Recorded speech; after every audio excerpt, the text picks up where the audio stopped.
Hello दोस्तों, मेरा नाम प्रशांत सागर है और क्रीपी कंटेंट हिंदी में आपका स्वागत है।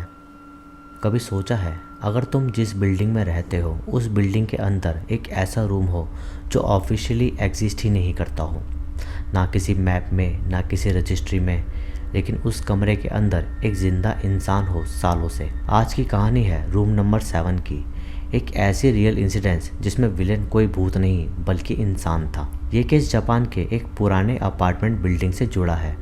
बिल्डिंग बिल्कुल नॉर्मल थी, फैमिलीज रहती थी, बच्चे स्कूल जाते थे, रात को लाइट्स बंद होती थी, सब कुछ नॉर्मल था।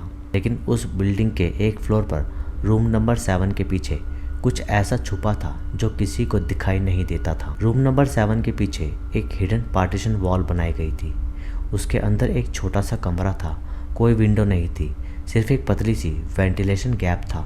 ना प्रॉपर लाइटिंग थी ना हवा आती थी। बाहर से देखो तो लगता था जैसे वहाँ सिर्फ एक वॉल है, लेकिन उस वॉल के पीछे जिंदगी कैद थी। इस कमरे के अंदर बंद थी एक टीनेज लड़की।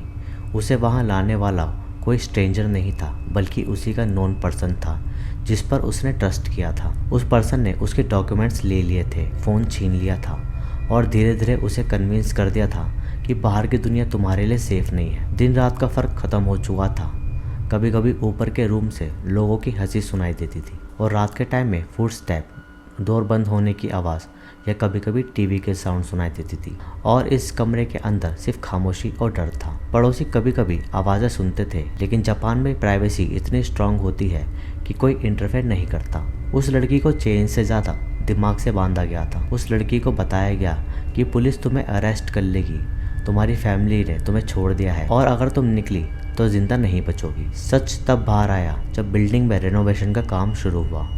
वर्कर्स को एक वॉल ज़्यादा मोटी लगी। जब उस वॉल को तोड़ा गया तो रूम नंबर 7 का राज खुल गया। अंदर एक कमज़ोर डरी हुई लेकिन जिंदा लड़की उन्हें मिली थी। इस केस को मीडिया में ज़्यादा डिटेल में नहीं दिखाया गया, लेकिन इस केस ने एक सवाल छोड़ दिया, हम जिन दीवारों के पास से गुजरते हैं उनके पीछे क्या छुपा हो सकता है। कभी कभी सबसे डरावनी चीज़ भूत नहीं होती, इंसान ही होता है। अगर आपको ऐसी रियल हॉरर स्टोरी पसंद है तो वीडियो को लाइक करें और चैनल को सब्सक्राइब करें। बाकी मैं मिलूंगा आपसे इसी तरह की एक रियल हॉरर स्टोरी के साथ।